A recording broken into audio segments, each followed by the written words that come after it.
So hello, everyone. Thanks for joining. I'm still accepting new participants, so let's wait a bit more.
Okay, everyone. So I think it's time for us to start.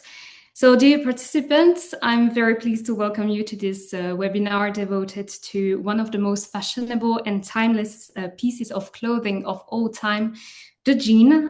More broadly, we will dwell on the human rights violations taking place within the textile industry, a timely discussion as we marked Human Rights Day yesterday. Before we begin, I would like to start with a few housekeeping rules. So please don't forget to mute your microphone if it's not already done. If you encounter any technical issue, I advise you to switch your camera off, especially if your connection is low. There will be a Q&A session at the end of this webinar for you to ask all the questions you want to our exceptional panelists today.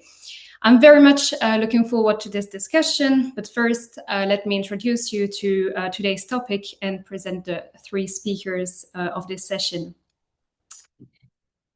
There are things brands don't want us to know, and by that, I mean the tremendous human and environmental costs hidden behind the making of our favorite pair of jeans. Not only that, but when these clothes are thrown away, they travel across oceans and pile up on the other side of the world on a scale most of us could barely imagine. Today, with our three exceptional guest speakers, we will trace the life of the jeans we all have in our wardrobes, from the cotton field to the landfill. We will begin this session with Karen Stauss, Interim Managing Director at Transparentem, who will guide us through the findings of a detailed investigation carried out in Indian cotton fields. Karen will then take us from India to Mauritius, a place often seen as idyllic, but where severe labor rights violations occur within the garment industry. Finally, Karen will also touch on labor abuses taking place in Taiwan textile industry. Next, We will hear from Ranit Sinha, a doctoral researcher at the University of Luxembourg. Drawing on his past experience in the textile industry in Vietnam, Ranit will offer valuable insights into the complexities of garment supply chains and the high risk of human rights violations associated with their opacity, such as inadequate wages, excessive working hours, and strenuous working conditions. Encouragingly, Ranit is currently developing a new auditing mechanism designed to help prevent human rights violations in textile factories. Finally, we will conclude with Dr. Keita, Executive Director of Greenpeace Africa. Dr. Keita will shed light on what happens after our clothes have been made, long after we've worn them. She will take us to Africa, where mountains of discarded clothing arrive every day, suffocating landscapes, poisoning soil, and harming local communities. There is one piece of clothing we all have in our closet, the jean. Timeless and fashionable. Did you know that the first jeans was originally created by Levi Strauss in 1850 for gold diggers in the United States? This unique garment was especially appreciated for its properties, thick and long-lasting, qualities that also convinced farmers, miners, and even cowboys to wear it. The jean has stood the test of times and remains to this day the staple of our wardrobe. What many of you probably don't know is that Luxembourg, so the tiny country from where I'm speaking to you today, was once a hub for denim production. Indeed, jeans were manufactured in a small city called La Rochette for more than a century. However, with the rise of the European market and globalization at the end of the 20th century, production shifted to the global south, where labor was cheaper and regulations weaker, a trend brands continue to pursue today. Cheaper production, cheaper labor, far too often at the expense of human rights. In light of Human Rights Day, which we marked yesterday, we will examine some of the troubling practice within the denim and more broadly the textile industry as we know it today. After all, the jeans you wear every day is closely tied to the rights and conditions of the people who produce them. What we often don't see is that the story of our jean starts in cotton fields. Indeed, jeans are mainly made of cotton, but behind the beauty of the cotton flower lies a harsh reality of exploitation.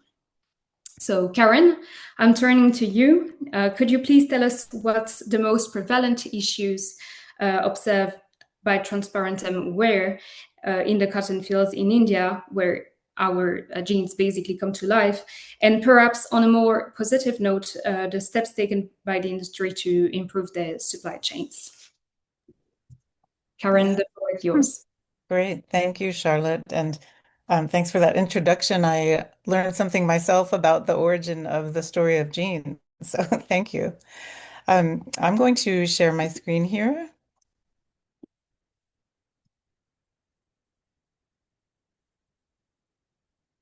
Okay. Yeah, it's working. Okay. Great. Okay. Transparentem, where I work, mission is to ally with workers and communities to drive both labor justice and environmental justice. And just to say a word about our general approach before I get into talking about those cotton fields in India. To address forced labor issues, we generally first conduct in-depth investigations, and those are nothing like audits. These are without the knowledge of the companies that are in the supply chain. And once we've completed our investigation, we take our findings and our recommendations to both the employers of workers who may have experienced abuses, but also to any companies that are downstream, which I'll talk about today. And we engage them. And we don't yet make those findings public. We first engage them and try to push them to engage in collective solutions. Then, when we disclose our findings to the public, we're able to tell the story of what were the problems we found, but also how did companies respond or not respond to our findings. And then we continue to seek improvements. And then ultimately, if we find that companies are not responding sufficiently, that's when we go on to seek other avenues of accountability. So, as Charlotte said, I'll be talking today about focusing on two, but also touch on a third investigation we found connected to the apparel sector, starting with cotton farming on smallholder farms in Madhya Pradesh, India. There, we investigated abuses on farms that processed that cotton farms that then were ultimately that cotton was ending up sold to at least three Indian cut and sew facilities whose customers include major global brands. Then later on, I'll be talking about Mauritian clothing manufacturers. Those are more tier one suppliers to major brands, and some of them did actually make jeans. And then last but not least, I'll touch on some synthetic yarn and textile manufacturing in Taiwan. And that's, we're starting at the raw material level, then going to tier one. And now in Taiwan, we were actually working with tier two and tier three manufacturers to major brands, primarily for major sports apparel brands. So just take a whirlwind tour through the supply chain today. But I want to start off answering Charlotte's question about India and so cotton farms in India, starting at the raw materials level. Um, so just a quick overview of that supply chain. And this is, somewhat simplified, but basically cotton is grown and harvested on the farms where we conducted our investigation. Ginning mills then process the cotton into bales of cotton. Then spinning facilities turn the cotton into yarn or thread. And then textile and manufacturing facilities make the cotton fabric and or garments. And then the textiles might also be used by other manufacturers to make finished project products. Then those garments, including jeans, ultimately are purchased by international companies that sell their finished apparel goods to their customers. So, in as far as our investigation, in July of 2024, we published a preliminary report on our findings in these smallholder farms in Madhya Pradesh, India. And then we published our final report, which included that information about the response of companies called From Field to Fabric in January of 2025. And before I talk about the details of our findings, I just want to invite the participants to imagine what it would feel like to be in the situation of one of the people that we interviewed. A single mother of two boys. We can call her Aditi. She worked on a cotton farm, earning less than the equivalent of $3 per day. And Unfortunately, that was when the owner of the farm was paying her properly, according to the legal minimum wage in India. Um, Her wages are so low and inconsistent that Aditi sometimes can't afford to buy food. She herself started working on cotton farms when she was 7 years old. And now, years later, as her family struggled to survive, her youngest son found himself working on a cotton farm at 7 years old, just like Aditi had when she started. And this story, unfortunately, is not especially unique among all the stories we heard from cotton farmers in Madhya Pradesh. So, turning to the our investigation between that was conducted in 2022 and 2023, we interviewed 150 plus workers and also spoke to owners of more than 60, around 66 farms, um, farm owners from 90 cotton farms, and we connected those investigated cotton farms to two suppliers that have programs to directly source, and then a third supplier that we connected to those farms through ginning mills that were selling to that third supplier. And then, as I said earlier, we connected those three suppliers to 60 international buyers, mostly apparel companies, and by reviewing publicly available information. So we identified cases of illegal child labor on almost half of the investigated farms, and the youngest workers we spoke to were only 6 years old. Some children were working with their parents to repay debt, and some missed school to work. Um, Children handled pesticides or were exposed to pesticides while working, and several experienced health issues, breathing problems, nausea, skin irritation, injuries, body aches, and then feeling unwell from working in extreme heat. Um, Now, for the adults, offering advance payment or loans is a common method used by cotton farm owners to secure labor for the harvesting season. Those arrangements, though, can bind workers to the farm owners for unspecified periods of time, and under conditions that make it difficult for workers to repay. And oftentimes, workers didn't even have written contracts that they could understand, just even to follow what the terms of their employment were. Some workers also told us they were not allowed to work anywhere else, and others, until they had repaid those debts.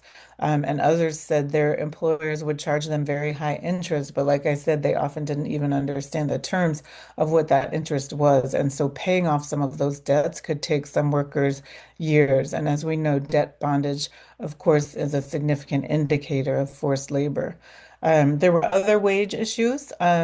Several workers from said that the farm owners sometimes would withhold their wages for unpredictable amounts of time. And while I talked about the legal minimum wage being so very low, most of the workers we spoke to reported earning incomes actually below that legal minimum wage. Um, and we also encountered other abusive working conditions and abuse of vulnerability. And last but not least, beyond the labor issues, we did on farms connected to one of those three manufacturers, connected to the supply chain that our report focused on. We found evidence that suggested that cotton grown from genetically modified seeds or using synthetic pesticides may have been passed off as organic cotton. So ultimately, we engaged around 60 buyers, I mentioned, to address these issues. And we recommended one of our major recommendations was that and unfortunately, that proves to be a big challenge and hasn't been addressed, is to ensure living wages. Those low wages are really the root to labor abuses, and they're the root cause of labor abuses and the suffering of cotton workers in India. And so we would highlight Global Living Wage Coalition as one of the places to find better information about what should be a living wage. Unfortunately, on this topic, while buyers definitely have told us that they understand this problem, they generally still do not have a credible plan explicitly to address it. And they're often pointing to, what they call market realities in a commodities trade. And they do also point to India's legal minimum wage and that they're, pushing for enforcement of what is the legal minimum wage so that, the government has a role to play as well.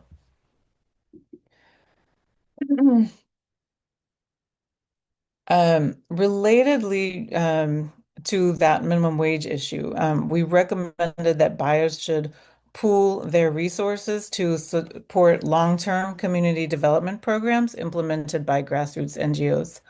And in a really positive note, we're pleased to report that this is exactly what happened. About half of the buyers that we engaged have collaborated with two of those three Indian manufacturers connected to the investigative farms to create a program called Harvesting the Future, Cotton in India. The buyers hired Fair Labor Association as the key implementing partner, and they started the program on a pilot basis in 16 villages, with the program set to expand to 16 additional villages. So each village has dozens or even hundreds of farms associated with it. The goals of the program are to strengthen the downstream company's due diligence process, but also to work directly to improve working and living conditions for the workers through awareness building at the village level, interventions, crucially, child protection efforts, responsible recruitment, health and safety initiatives, and as I mentioned, seeking to improve living conditions of both producers, so those smallholder cotton farm owners, the workers themselves, and the families of the workers. The project also includes some significant stakeholder engagement. And that program started a little over a year ago. So I'm definitely really, we're quite pleased that that program is going forward. And we recently heard from Fair Labor Association, which is implementing the program, that one of the suppliers is taking the lessons learned from that initial plan that covers 32 villages. And in particular, they're taking the child labor free zone, so that particular element of the program, and they're expanding it into other villages beyond the total of 32 that were originally envisaged. Um, One just thing to mention, we are continuing to call on all the stakeholders to implement more robust traceability systems so that they can have good due diligence. And that's especially for conventional cotton. Organic has better traceability, but there's no reason why those ethical requirements shouldn't also extend to conventional cotton, so that once there's traceability, they can improve due diligence and address labor issues on farms they're connected to. And so we'd like to see them working together, and we hope to see that whole sector in Madhya Pradesh transformed into a more attractive and trusted source for cotton that ultimately goes into our jeans. And that's it for India. Okay. Well, thank you, Karen, for those interesting insights regarding abusive working conditions in the cotton fields, and for also pinpointing the positive development with the Harvesting for the Future program. But sadly, abusive working conditions doesn't end in Indian cotton fields. In Mauritius and Taiwan, garment workers are also bearing the brunt of exploitation and those abusive working conditions. So, Karen, could you please tell us a bit more about the results of two other investigations conducted by Transparentem on the garment industry? Yes. And now, so moving from that raw material level of cotton all the way up to the cut and sew apparel manufacturers that we investigated in the island country of Mauritius, in the Indian Ocean. We investigated several manufacturers that made jeans in this particular case. And ultimately, we published a report called I Came Here with So Many Dreams, published in December of 2023. So even though that was amazingly 2 years ago, we're continuing to follow what some of the impacts are of our investigation, as recently as this week. I was meeting with one of the brands who was connected to our work 2 years ago. So this is, definitely still relevant. So there, in Mauritius, we found really serious labor abuses experienced by migrant workers, and most of the workers we talked to came from Bangladesh. So imagine traveling far from family and across that ocean from a home in Bangladesh to the small Creole and French-speaking island nation of Mauritius. Um, a worker only does that if they think they'll be able to support a much better life. But one worker told us there that he borrowed the equivalent of 2,300 dollars to pay the fees charged by his recruitment agents. And then once he arrived, he earned less than his agent had promised. And it took him years to repay his debts. He told us, quote, if I had any idea or any understanding of any of this, I would never work at this company. So, in addition to recruitment fees and deceptions in their contract terms, it was interesting. You always have to talk to the workers because what bothers them the most might sometimes be surprising. And really, beyond those financial issues, it was the living conditions that bothered several of the workers we spoke to the most. This included overcrowded dorms, insect infestations, and really highlighted bad food that the workers were receiving. So Transparentem ultimately engaged with 18 brands that were buying clothing directly from the four investigated apparel manufacturers. Um, you can see here listed some of them. I'm definitely not like specifically picking on these manufacturers, just highlighted the ones that you can see some of them are, selling popular brands of jeans. And so we asked those buyers to engage to provide remedies for workers and to ensure that the problems did not recur. So some of the buyers for so some of the issues, some of the buyers that we spoke to formed groups that worked with suppliers and improved certain conditions. For example, they alleviated overcrowding in some cases, and they provided better food.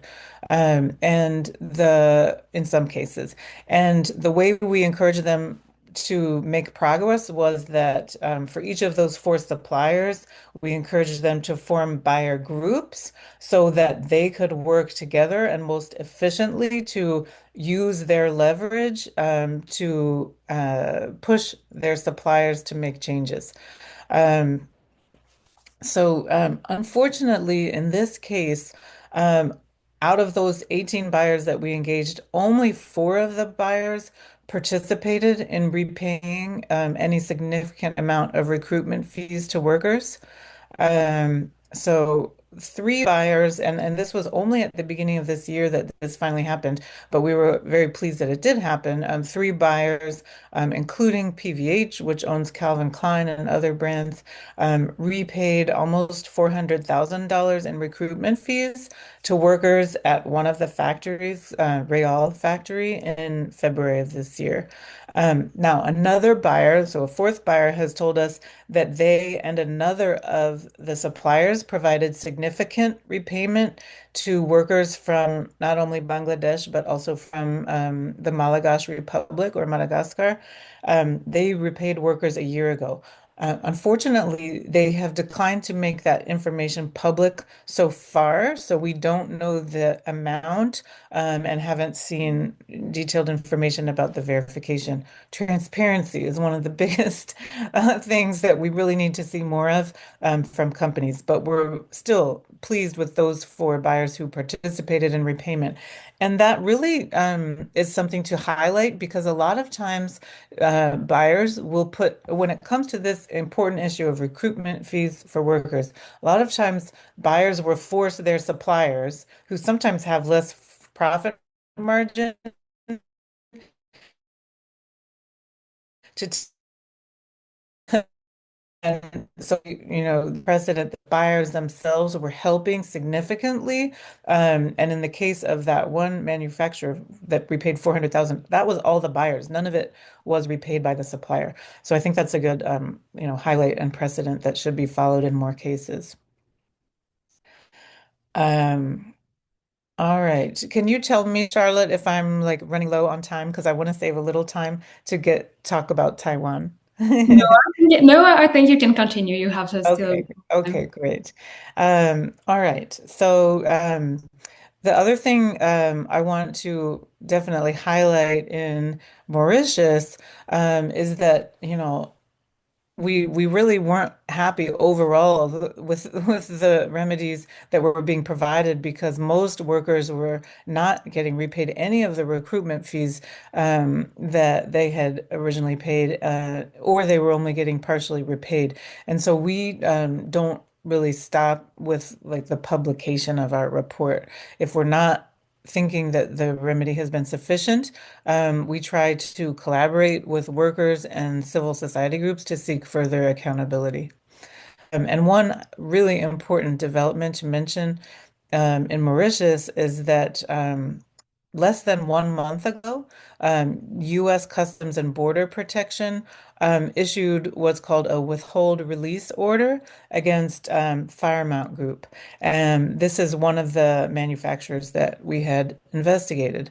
The withhold release order means that Firemount Group products can no longer be imported into the United States. Full stop. The enforcement order is issued under a U.S. law. It's actually a 100-year-old, almost 100-year-old tariff act, which prohibits the importation into the United States of goods produced in whole or in part with forced labor. Of course, we're all hearing so much about U.S. tariffs from now, but what's interesting is that this tariff act has been on the books for that forced labor import prohibition has been on the books since 1930. So Transparentem generally views such import bans as a last resort because they can have bad effects on workers.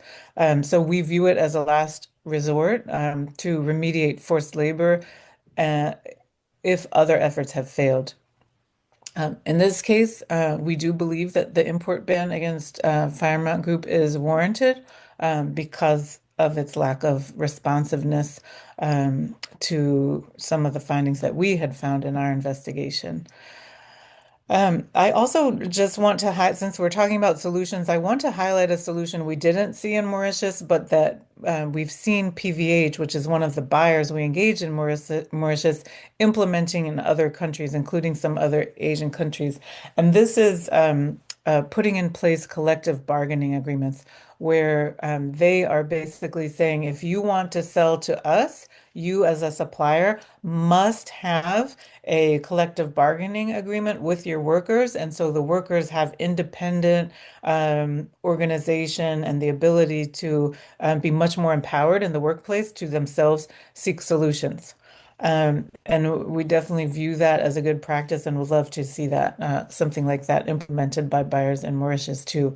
Ultimately, it's only the workers, these due diligence processes of audits and so on that are very company driven, can't really have long-term effects.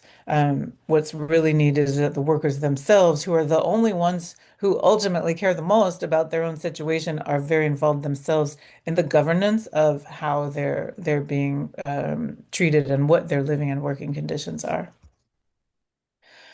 Okay, so I just want to touch on another investigation that we have published this year, and this is in Taiwan. In Taiwan, we investigated 13 factories that ultimately associated now with seven companies or company groups that are manufacturers at the tier 2 or tier 3 level for brands, including major apparel brands. Again, not specifically picking on the five that are listed here, but because we actually engaged over 40 brands in this case, but just highlighted some of those who also produce denim products.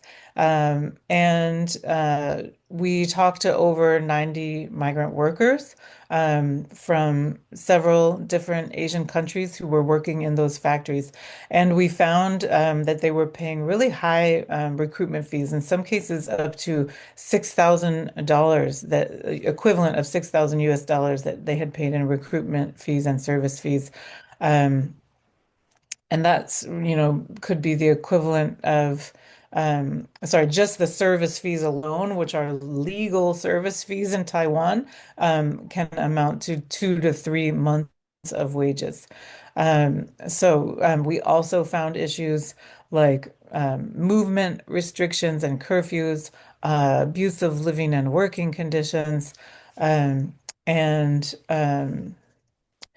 yeah, so in this case, we engaged those downstream companies. They did form, similarly to what we had seen in Bangladesh, they did form buyer groups. So basically, a group of buyers all associated with one particular supplier would be one buyer group. So there were several different buyer groups associated with each one of the suppliers. And they were supported in their collaboration by American Apparel and Footwear Association. They're not all American buyers, but AAFA was willing to support, a broader set of buyers to implement solutions. So the first thing they did was commission audits, which I won't go into detail, but Transparentem often has found audits aren't effective, but they're not. Some are better than others. In this case, the audits did confirm most of the findings that Transparentem had found, including those evidence of indicators of forced labor and the high levels of recruitment fees being paid. So, in addition to the audits, then they created corrective action plans at all of the investigated suppliers. And in addition to those individual buyer groups, they formed a much broader industry working group that brought together, global brands, the Taiwan Textile Federation, which it goes much beyond just the companies that we investigated.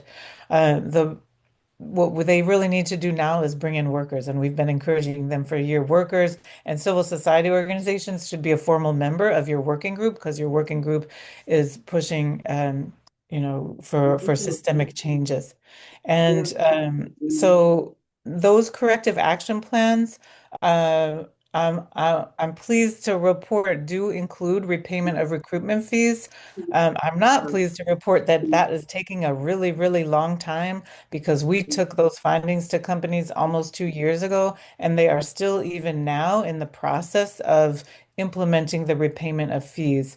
But we do believe, based now on time-bound plans that we have been informed about, that's going to amount to millions of dollars, in this case, being repaid to workers at these different suppliers, hopefully mostly completed by around April of next year. So again, that timeline is not good, but still we're pleased that those repayments are being made.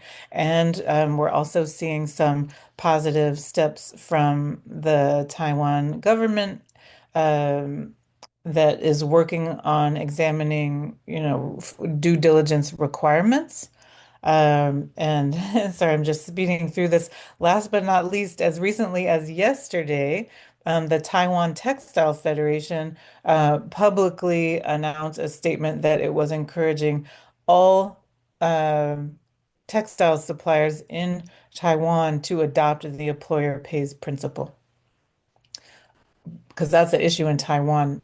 Some of these recruitment fees are not yet illegal. So to have the private sector saying we're pushing you to adopt these principles, which many of the suppliers we engaged already had adopted, um, because of pressure from the brands, is really a positive step forward. So I'll stop there. I don't want to take up too much time, but thank you so much for this opportunity to talk about some of this progress in the apparel sector.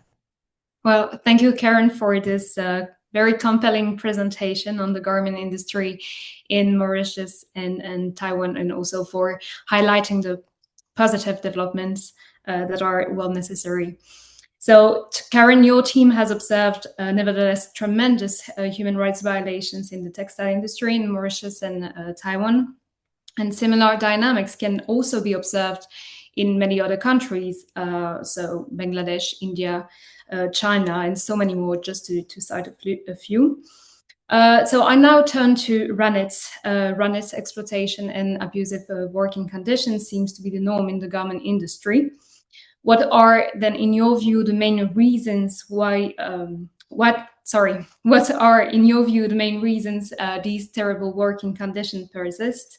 And could you also tell us about a new audit mechanism you are currently developing and how it could help prevent human rights violations in textile factories worldwide and even beyond textile factories, actually? I give you the floor now, Ranit. Thank you, Charlotte. So I think definitely I will talk a lot about it, but I will definitely like to share my screen and let me know if you are able to see my screen. Right? Can you see the screen? Yes, we can. Thank you. Right. So to answer your question, right? So I think apparel sector is quite special when it comes to globalization, and we all know that production has completely moved global south, right? And it is actually among the top three sectors which has highest prevalence of modern slavery. And according to a Human Slavery Index 2018 report, the total product at risk from garment industry is approximately $127 billion that goes to G7 countries. So the West is a consumer, and of course, global South is the producer. Things were quite cool and running okay until 2013, when something called Rana Plaza disaster happened in Bangladesh, which basically an entire building, which contains of many small manufacturers, got burned down. So I think 1,000+ people died, and that's where people started realizing about this problem is quite intense. Now, why does this happen? Which is exactly the point that you talk about. So I think I will just allude to what previously just discussed, right? So the apparel supply chain works across multiple tiers of organization, right? So you have Zara, H&M buying companies. They talk to a tier 1 garment supplier, and tier 1 means they're large, they're more sophisticated, they're like a company, and some of them are listed, right? So they're properly managed. Now, this tier 1 always do not produce everything themselves. They also outsource to tier 2, and tier 2 outsource to tier 3. So the problem lies in tier 3 technically, right? Tier 1s are more structured, so they're audited well, and every time Zara would audit, they go to tier 1, so they're well audited. Tier 2 are less audited, and tier 3 definitely never audited, right? Now, why this happens? So this is actually from my experience because I was in the textile industry managing supply chain for tier 1 companies. So the problem with fashion industry is demand exceeds capacity, right? So you have certain high demand of certain fashion product. You like to push an order quickly, and Zara being a big company, they can always call the supplier and say, hey, I need 10,000 pieces of shirt in the next 2 months. And you have to deliver because you are a supplier. You really don't have a bargaining power. And of course, they pay you. But then there's a fluctuation of demand, which is exactly what fashion industry is all about. And we are part of it, right? So we are the one buying it. So how does it impact? It impacts is that the tier 1 supplier do not have sufficient capacity, but they accept the dollar because it brings money, and they outsource, right? So that's the other problem. And another problem is when you deal with multiple categories of garments, so skilling is a problem. So people who are trained in, let's say, shirt making cannot make a trouser. And if you make trouser, you cannot make a t-shirt. So there are special skills you need because you need special machines. So there is a problem with multi-skilling. So you cannot do short-term hiring. And that's the problem with garment industry. You have to have worker who got trained and only in one product, and thereby you have production. So it's a highly skilled, highly efficient job. So you cannot have just because there's high production, I hire people from the outside and they bring in and you can work. That doesn't work like this, right? Then second is there's always a price pressure. So Zara, H&M, they're always reducing prices technically. So the price they paid to a company is $10. Next year, it goes to $8. But the wages are supposed to increase, living cost increases, so there's always a price pressure. The margin of these suppliers keeps coming down. So the only way they can maintain a margin is again outsourced to another cheaper supplier. So that's how a tier 1 can survive, and tier 1's outsourced to tier 2, and tier 2 outsourced to tier 3, because that's the only way they can have a margin, right? I call it arbitrage. And this is a very specific problem in some of the countries. I cannot talk about all, but definitely in Vietnam and in Bangladesh, that you have very highly concentrated export dominance, right? So few firms can take large orders, right? So Walmart doesn't talk to all suppliers, right? So Walmart has certain standard, right? They have certain, CSR policies, they have certain compliance rules. So if you go to Bangladesh and they want to, talk to a supplier, there's only 3 suppliers, for example. So the entire volume of order of Walmart will be given to 3 leading manufacturers. So they get all the demand. Now, even if they don't have supply, they can always squeeze the tier 2 suppliers and tier 3 suppliers to get the work done. So tier 2 suppliers are bound to work as subcontractor always, because they cannot fulfill the criteria to become a tier 1. So there is a huge, I call it the fragmented share nature. So it's not all companies being equal, right? So some companies have more power to get orders, and the rest 80% has to work as subcontractor, which means lower margin. So these are the 3 key drivers of actually in apparel industry. Now, again, we have discussed just now that, okay, there is an audit mechanism being, present here.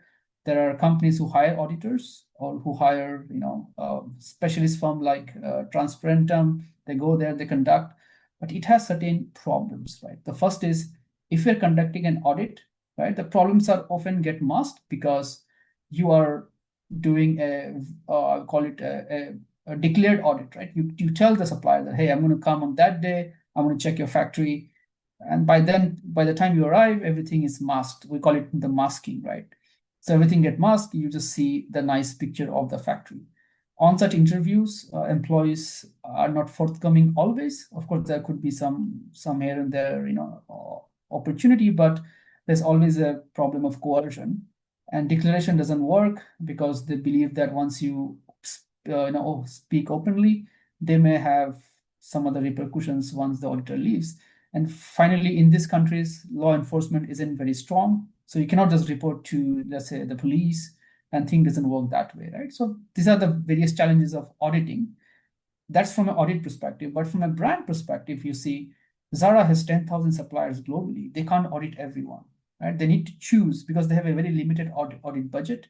They need to choose, let's say, 100 out of 10,000, right? So it's often a choice of how to spend the budget and how effective the budgets are, right? Because they can always hire maybe 20 audits that Transparentem would do in a year, right? They can't be everywhere. So then there was a need for an efficient mechanism through which this auditing can be done. And this is exactly where I'm coming in. So yes, there is a lot of academic research which tells that risk monitoring and detection is important. You have to combine various data sources to understand how and where modern slavery or risk of modern slavery is present. But till date, this paper came out in 2015. Till date, there was no paper or effort being done which says how to do it, right? It shows what to do. There's no how to do it. So this is where I think we started with a project where I said, okay, can there be a new audit mechanism where you can identify high risk of modern slavery without visiting the supplier? So I don't want to go and visit suppliers. Can I have some data or any other sources through which I can conduct an audit? And then I can have some kind of insight through which I can conduct my other policies.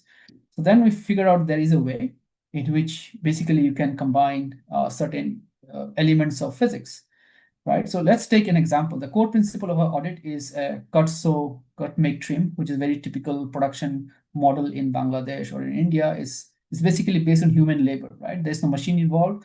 There are a bunch of people who are in the sewing line. They sew the product and then you export, right? So if I have 100 people in a factory and 100 people are on the sewing line, there's only a limited number of garments you can produce, right? You cannot produce 1 million garments if you have only 20, let's say, workers, right? So if you can somehow predict what is the total productivity of this number of people that they hired, and if you can compare them with their exports, and if there's a big mismatch between what they exported versus what they can produce, we believe that there is a way to understand that this factory or this unit may have some other mechanisms through which they are producing additional garments, which can happen either through outsourcing, which is, again, I would view it as illegal, or they do force overtime, right? So workers typically work 10 hours or 9 hours in a shift, but if you force them to work for 14, 15 hours, you can have I call it phantom, production, right? So you're supposed to produce 100 garments by working 8 hours. But if you force them to work 14, 15, 20 hours, you can have, let's say, 200 garments, right? So that's the way we work. So then again, PhD, so you'll have a lot of mathematical models. We have some model that can predict the factor productivity from apparel firm. Again, the maths are there in my paper. I can gladly share to audience if they. So there's a function called Cobb-Douglas equation. It's a very common macroeconomic equation. So given certain parameters, we can find out what is the productivity of a firm. That's how it works, right? So we conducted this entire experiment in Vietnam. So I was in Vietnam for almost 6 months. We basically visited a lot of factories. So I was working very closely with the Vietnam Apparel Association. Through their partnership, we went there and conducted some data, because you still need some data to train this entire econometric model. So again, as I said, you need to have two parameters: export. So we know the export because the bill of lading, which is any export when it moves from a country to another country, they produce a bill of lading, and it can be purchased or can be obtained through various shipping companies. So this can be obtained. So we obtain that, and then we basically figure out that if I am given the number of workers in a company, which we got from the Vietnamese government, Ministry of Labor, I can basically compare and I can calculate what should be the number of production hours a specific number of people can have in a year, right? So if I can get employee, which is T employees, or total employees in a company, I then calculate what is the number of years they work, number of shifts, number of hours, what is the overtime percentage they have done allowed, which is legal overtime, and I can have a production rate. So the L export is the number of hours export, and number of hours can available for production become my two key parameters. Ideally, they are 1-to-1 ratio, means the amount of production hours I have should be the amount of production hours I'm ever allowed to produce. Ideally, they are 1-to-1. So your graph would look like this, right? So labor and production are quite linear, right? So you'll have a very strong linear graph, but some of the data, if you see, are non-linear, right? So you have basically less production hours and more exports, and that is where the problem lies. But then again, you need to have a statistical way of verifying which company is an outlier, because I cannot simply say if your production export by production is more than one, you are an outlier. I cannot say that. So we did some statistical test. Again, I'll not go into technical, but there are a lot of statistical tests available to see which is an outlier. And then we found out that out of 931 factories that we conducted, 9.12% had an outlier, which means that they were able to export disproportionately more than the number of workers they hired, which typically means that they have either conducted outsourcing through tier 3 companies. Again, that is considered unfavorable in the apparel industry, or they have done forced overtime, which could be paid or unpaid. I'm not sure because we do not have financial data. But either way, these are the two risk indicators that I contend, is overtime and outsourcing. Then again, we again conducted much more deeper statistical test just to make sure that we are not falsely accusing certain companies that might be doing the right thing. So it's more pruning of the data. Finally, we have 7%, which is 68 firms out of 931 that are outlier, which you see in red, and the black are the ones that are generally the ones that are within the acceptable region of production versus exports. So these 7% are actually those that are outliers, right? Which means that they're high risk. I'm not saying they are adopting modern slavery, but they're high risk of modern slavery. So how does this entire mechanism work, right? It works in this way that Zara, if they are trying to conduct audit, where they have to spend money, they have 10,000 factories. So they can use my tool, which I'm going to make out of my PhD, to really do a risk auditing digitally. It's because this is an e-auditing tool. I'm using global or macroeconomic data to short or reduce the number of factories that are in high risk category. So they now have 68 categories or companies that they can focus now. And of 68, they can really audit 40, for which they can pay the dollar to a company like Transparentem, or they can hire KPMG, or whoever they like to hire. And then if they can find more violations indirect on the ground, well, that's called audit efficiency. So I am here to increase the audit efficiency of brand like Zara and anyone else, right? And then of course you still need to do groundwork, right? My tool is just to help you how to cut down the fat and coming down to the really to the bone. And then brands like Zara, H&M can really spend the dollar to the right firm so that they can conduct verification and identification with the help of either a third-party auditor or legal enforcement, and then conduct necessary checks. So again, we're not here to do what Transparentem does. They do a very important part of the supply chain, which is to do groundwork, ensure there is a mechanism with the NGOs, do the field work. We help companies to cut down the chase. If you have 5,000 factories to audit, you really cannot audit 5,000 factories in a year, right? So how can you find out those top choices of high-risk factories? That's how our tool comes into picture. So yeah, I think I would be basically just stopping my, I'll just stop my PhD presentation here. So the plan of my PhD is to really seek a fund from FNR, which is a leading scientific agency in Luxembourg, to help me build the tool. So that would be part of my post-PhD plan. And if I can build the tool and then get few brands on board, then you can do some kind of digital verification and see how the tool goes. So yeah, from there we can start helping digital auditing of companies in apparel industry. Thank you. Well, thank you, Ranit, for your thorough presentation and also for the impactful work you are contributing to, work that I believe will help transform auditing practices and project workers from future abuse. And I would like to just bring a small clarification. So Transparentem is an NGO. They are not auditors and they don't provide paid services to any company, as Karen just mentioned also in the chat. So this was just something important to clarify, but no worries. So now let's turn to the third and final part of this webinar and dwell on the tremendous issue of textile waste. So we've gone to cotton fields. We also analyzed the situation in the garment industry. So now time to turn to the issue of textile waste. So textile waste is a topic closely linked to human rights and one that is also hugely relevant today, as illustrated by the video that I'm going to show you. And this video was realized by Greenpeace Africa. Let me just share my screen.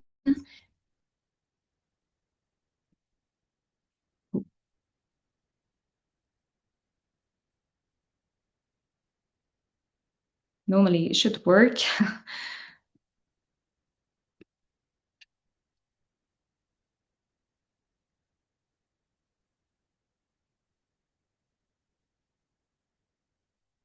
Okay. It seems that I have a little technical issue. Let me just take 2 minutes to resolve this.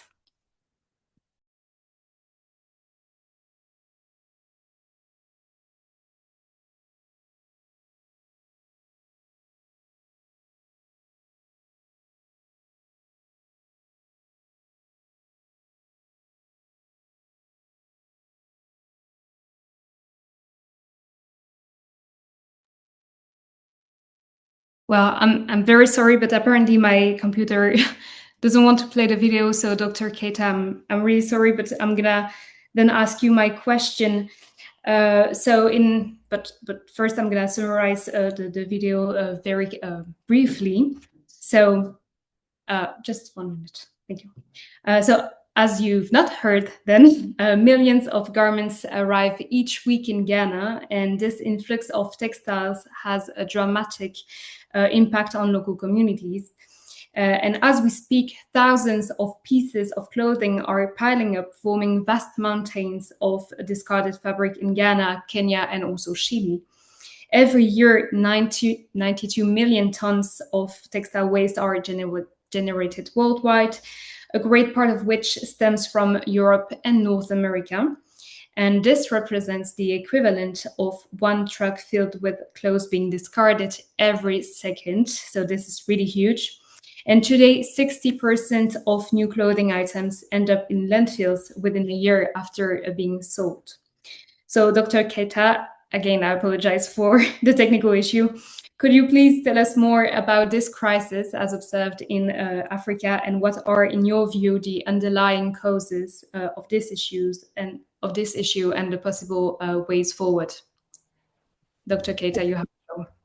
Thank you, Charlotte, and would be happy to share the link of the video in the chat so that participants can also access it on our website. Good afternoon, everyone, and thank you, Charlotte and Fairtrade, for having me. This conversation for me is deeply meaningful because it's a story of a simple pair of jeans, which is not just about fashion. It's about identity, abuse, inequality, and the system shaping how we consume. And you've heard from Karen concerning many global South countries that are actually going through those abuses and inequalities. So I want to begin by sharing something personal. So last month, as we were preparing for this webinar, I was clearing out in my closet and found my 1999 pairs of jeans. This is when I was graduating from high school. And they come from a time when our relationship with clothing was slower, more intentional, right? We bought less, we kept it longer, we valued what we owned. So those jeans reminded me that our shift to disposable fashion is not a natural thing. It is a learned behavior. We didn't just become overconsumers by accident.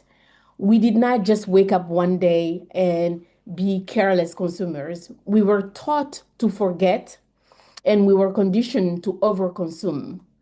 We learned that repairing old clothing is outdated.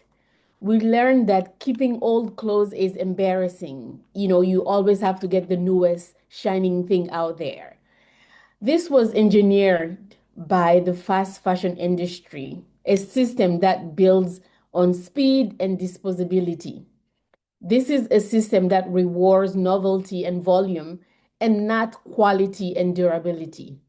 So, referring back to your point, Charlotte, about shedding light on what happens after we've worn our clothes, um, well, guess what? What happens to them? They end up in Africa. Towering piles of the world's discarded fashion arrive daily in many African countries.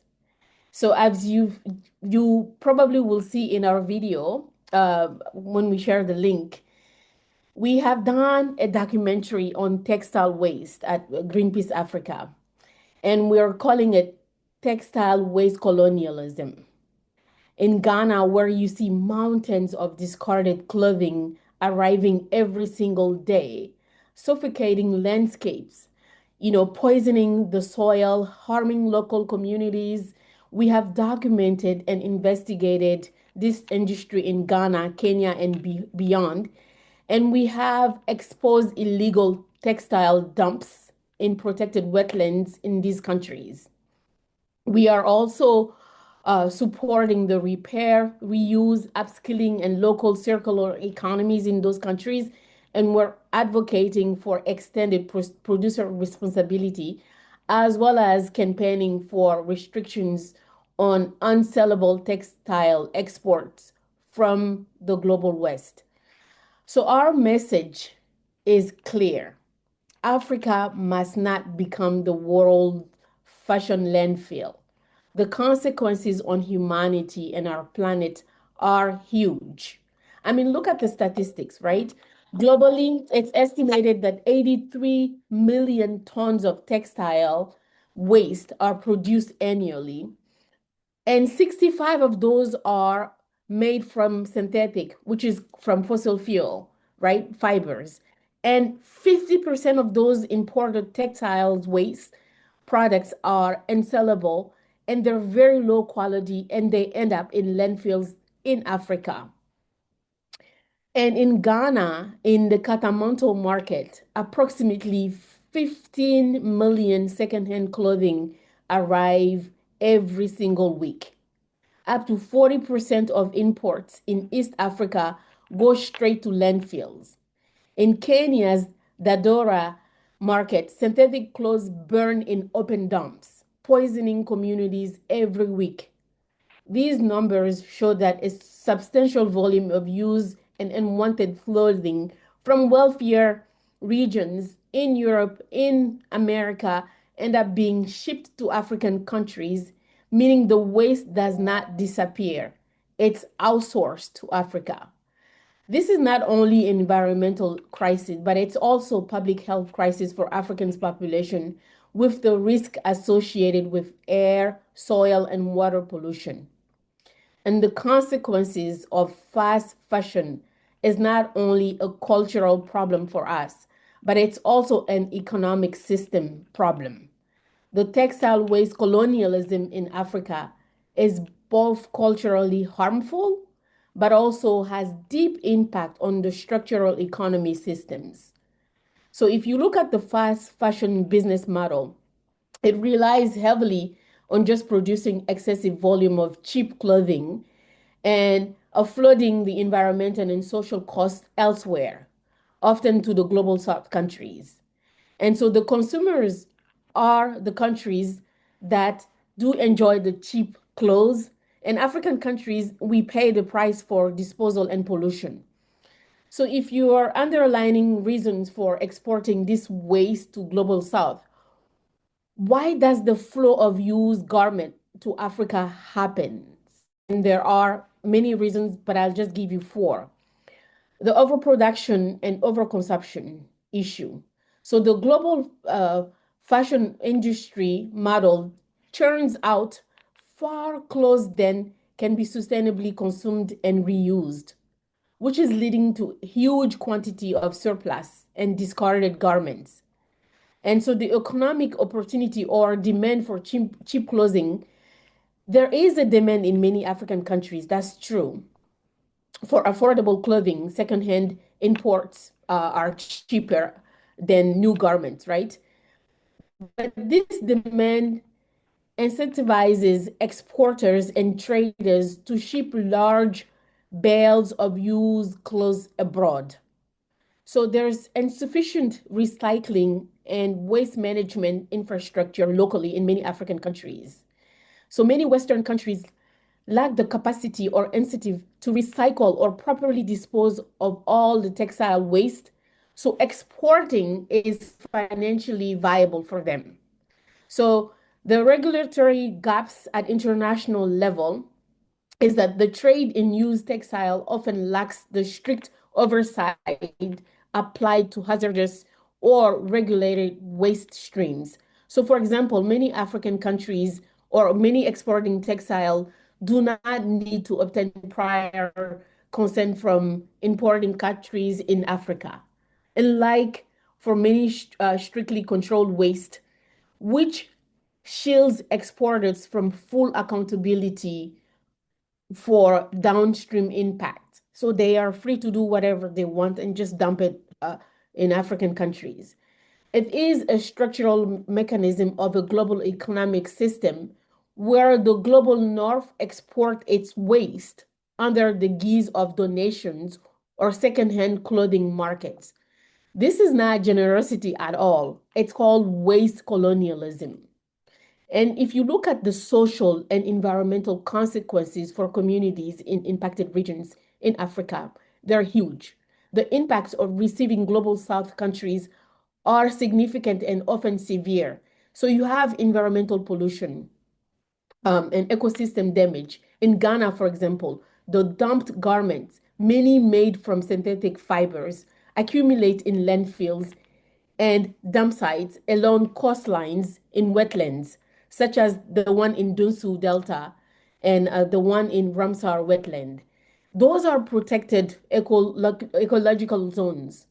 So the water bodies and waterways, the rivers, the lagoons, the coastal zones are contaminated with these textile waste and with microplastics that populations consume.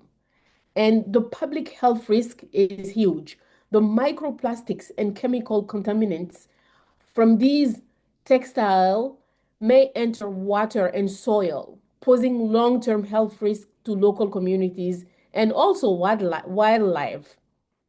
So The blocked drains and the clogged waterways due to piles of waste worsen the flooding during the raining season in these countries, posing risk to urban sanitization and the housing systems. And the economic and social harm as well. If you look at those, there is an influx of cheap secondhand clothing, which undermines local textile and garment industries, affecting long-term jobs in manufacturing and traditional craftsmanships. So for communities dealing with these textile waste, the burden of disposal, the informal dumping, and the environmental cleanup often falls on them. And it's often very inadequate infrastructure, resources, or regulatory support that they have at their disposal in Africa. So we now need some solutions. And the solution is not sustainable fast fashion. Fast and sustainable cannot coexist. So this means we need to design clothes that last, just like my 1999 jeans. We need to regulate textile export. We need to hold brands accountable. We need to invest in circular economies in the global south. We need to scale up textile to textile recycling, and we need to rebuild a culture where what we keep actually matters than what we buy. So over to you, Charlotte, and thank you. Thank you, Dr. Keita, for your very interesting presentation and for also bringing the critical dimension of waste colonialism into our discussion. It is really crucial that we use the right words, the right language to describe what is currently happening in Africa. So, dear participants, as you've heard today, the textile industry, as it operates today, harms people across the world, from those who produce our clothing to those who bear the burden of our waste. It also causes severe environmental damage from the cotton field to the landfill, and this must stop. As Dr. Keita said, counting on the goodwill of the giants of the textile industry is simply not enough. Governments must take bold actions to ensure fair wages, safe workplaces, and environmental protection from the destructive practices of major brands and their compliant suppliers.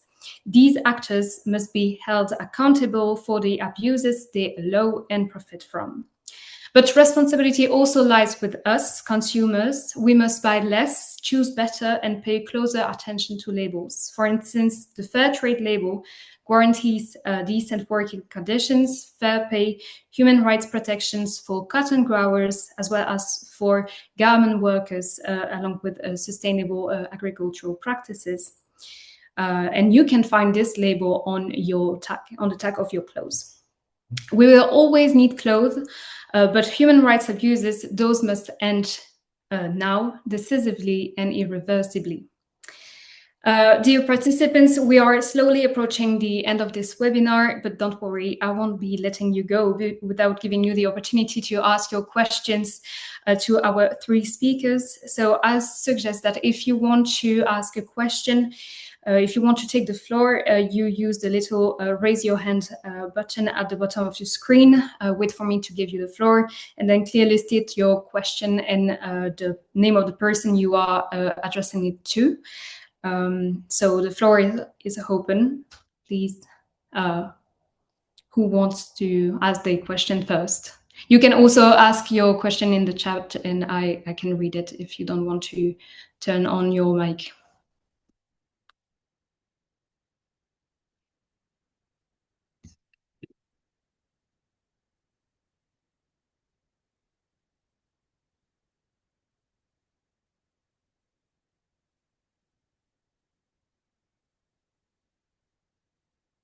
I see we have no questions. Don't hesitate to take the floor then, if you want to ask something to the panelists.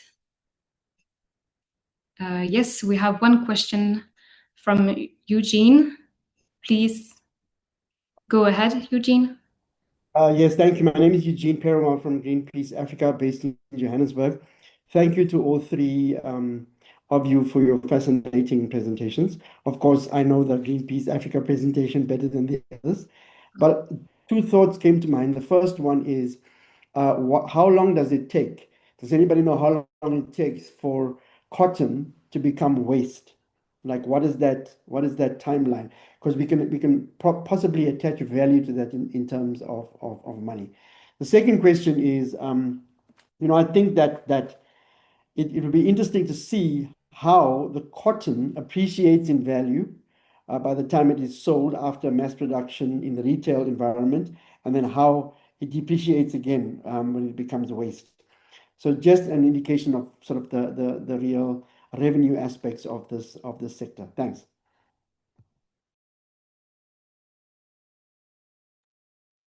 Thank you, I think Eugene.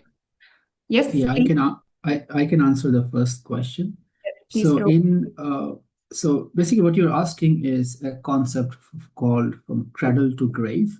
It's a part of life cycle assessment, right? So you can conduct a life cycle assessment of a typical garment. So I would say a fashion cycle lasts, let's say, 6 months, which means that you buy a pair of, let's say, a new garment. It lasts 6 months in the market. And after that, a consumer would, let's say, wear it for another 1 year, just take it. So let's say 1.5 year to 2 year of a consumer use garment, that is the part of which I would take +1.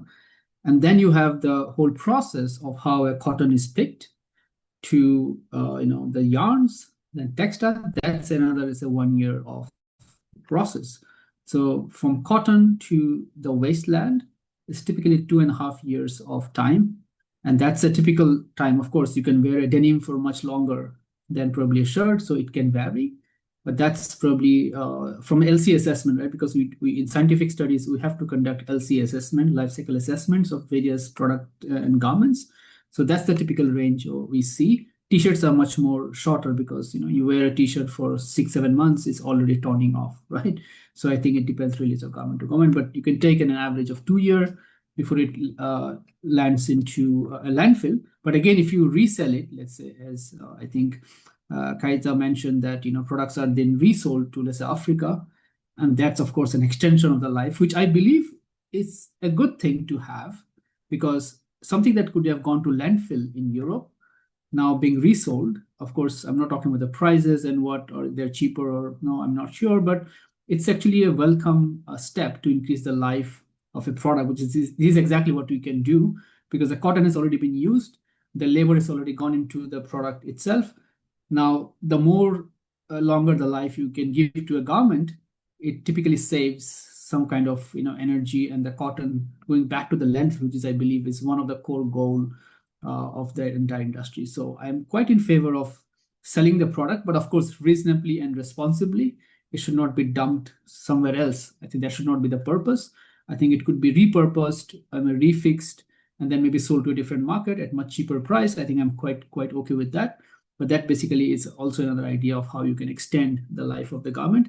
I may not have the answer to your second question, but I will let other experts and speakers speak about that.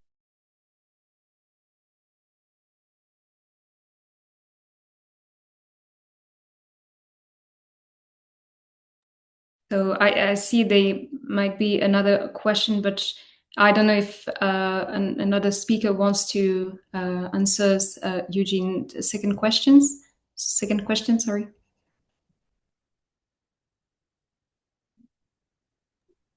I definitely cannot answer the question specifically, but I just wanted to flag that I think it's a really good question that gets at who's making the profit from a piece of clothing, and at what stage or at what stages, who's making the profit. And it's definitely really important to analyze that, because when it comes to providing remediation, then who should be responsible and who really has the resources to be able to provide remediation. So the more that question can be answered, the better. I really loved the presentation from Keita from Greenpeace Africa, and I think it points to, all of the things she said, and also the importance of these are trying to pay more attention to make sure that clothes either get reused or like the materials properly recycled so that they can create a new piece of clothing. Um, I'm sure there's a lot of issues no matter how it's handled, but really appreciated the conversation that goes even so much further than what we normally think about as the supply chain for a piece of clothing. Thank you. Thank you, Karen. Is there another question for the panelists? Yes, if I may ask a question. Thank you. Sure. I really enjoyed listening to the conversation around textile, but also what could be done better in terms of, let's say, the proposition that were given forward. I've seen examples of, let's say, Rwanda, I think one of the countries that really banned second-hand clothes. And from my understanding, that decision was reached was from the backdrop of how treaties or negotiations are discussed between countries, and which of course has a colonial aspect on it, that they give you a trade treaty, and on that you have to accept second-hand clothes, then you're becoming a dumping site in many cases. So do you suggest, or what would you suggest in terms of how these trade agreements are discussed between the West vis-a-vis Africa? But also understand that this clothing industry is also shaped by demand and supply. And in Africa, we don't have that much production capacity. Yes, we have production in terms of coffee, rather of cotton, but then in terms of producing our own clothing is still limited. So we end up in China, we end up in Indonesia, in other countries, which of course we are questioning the ethics of how production is done. So what would you propose that should be done in terms of increasing our production so that demand is still local? Thank you.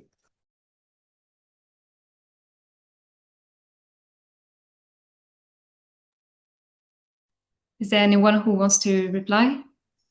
Yeah, I think I can answer partially if I can. So I think the reason why you see that production is in China or Bangladesh or Vietnam is something called efficiency, labor efficiency, right? So they started quite early. So in Vietnam, the labor efficiency is around 68%. In apparel production, India is around 50%. And I think Kenya do have some apparel production in Kenya. They have started now, I know that. And primarily, it is not picked up a lot. That is primarily because of efficiency. Because apparel is a low margin business. You need to understand that the factory owner makes 10 cents or 20 cents out of a garment because they are not the one making a lot of money. It's the brand makes a lot of money. But they sell, let's say, for a t-shirt, an apparel factory would sell for 80 cents to the brand, and their margin would be hardly 10 to 15 cents. So if your efficiency is low, the apparel company do not make a lot of money. So I think the African story will rise. I do believe that Africa is a very good production opportunity. Kenya has started just now. As the people get skilled in apparel production, the efficiency will go up, and you'll soon see that a lot of Chinese company will now enter Africa. They set up factories, and the entire story that you see in Bangladesh, Vietnam will now, of course, happen in Africa, Kenya, or Ghana, wherever the production sites are gained.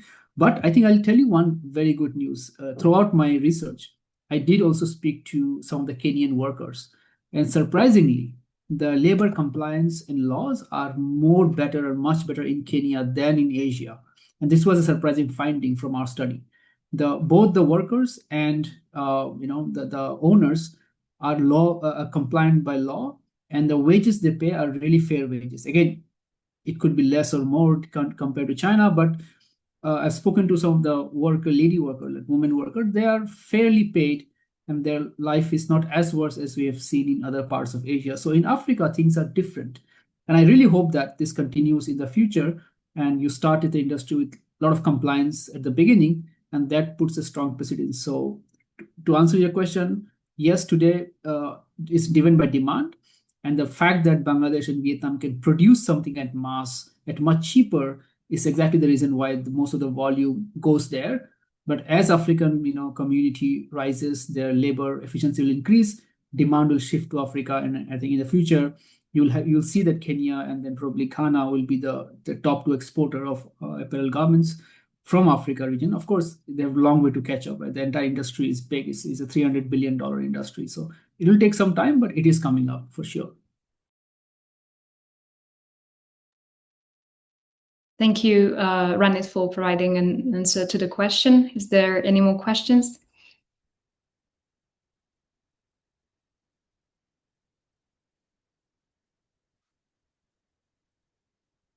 You can take the floor if you want to.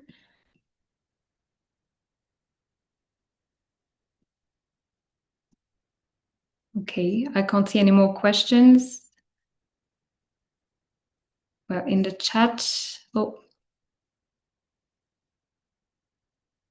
So Wendy is asking, what can we do to involve our local government to take action, and what are some things we can do at the local level as consumers and as those who are aware of the impact to help with the waste dumping issue? Can we involve the local governments in affected countries in conversations like this so that they can be held accountable? Very good question. Who wants to try to provide an answer to that? Yes, I can come in with that. I think political engagement is extremely important, Wendy, and I think each one of us in our respective countries should be able to put pressure on our leaders as to what we are expecting from them. But as you do that, please do get your research right, the data, so that when you go with scientific information, data-driven advocacy, so that you are more listened to. And processes, from national to regional, all the way to the African Union, for example, in the African context, actually works quite well. If you have local civil society coming together as a force, bring it up to the national level, and then maybe to the regional through their economics hubs. And from there, take it to the African Union, you tend to be listened to. So I would say, yes, do get involved, do get local people to really voice their concerns, and make sure you have the data and come together as a group, not silo civil society groups or grassroots organizations alone, but come together as a powerful force and make your voices heard. Thank you, Dr. Keita. Any idea how much clothing dumping is happening in South Africa? If you can also try to provide an answer. I don't have the answer to that either. So yes, we don't have the data on that yet. As of now, Greenpeace Africa, we've only investigated for Ghana, Kenya. So South Africa was not part of the countries where we were looking for textile waste colonialism, but is probably something that we will take note of, as we have Sam, who's leading on that campaign in this call, to see if we can also get that information. Thank you, Dr. Keita. Is there any more questions?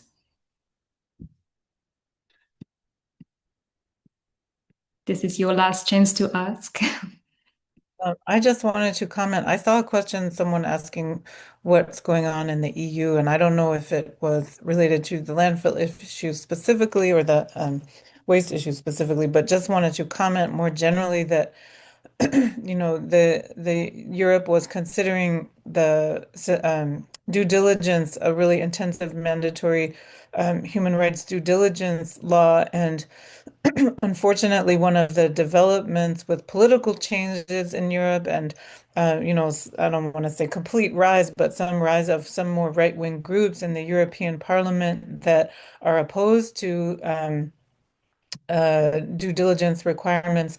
A lot of unfortunately, there's been some backsliding this year as in finalizing what that mandatory due diligence under European law will entail. And in particular, they've removed the requirement has been changed even as recently as this week, to only apply those mandatory requirements to companies that are much larger than what the original thresholds were, so that and the amount of time has been extended for them to comply. So that's been really unfortunate developments in Europe. Of course, we have to hope that the pendulum will shift back toward the more positive thread that we've sometimes seen of, trying to move toward more responsible business and human rights activity as regulated in Europe. But unfortunately, what looked like a positive development is starting to look less and less and less positive in Europe. Thank you, Karen, for replying to this question that I obviously forgot. My apologies. Yes, indeed, it is really at the moment very like there are the new norms that actually set the path towards a more greener Europe, where actually are now we are going backwards on those issues, and this is a really sad. Another question, maybe?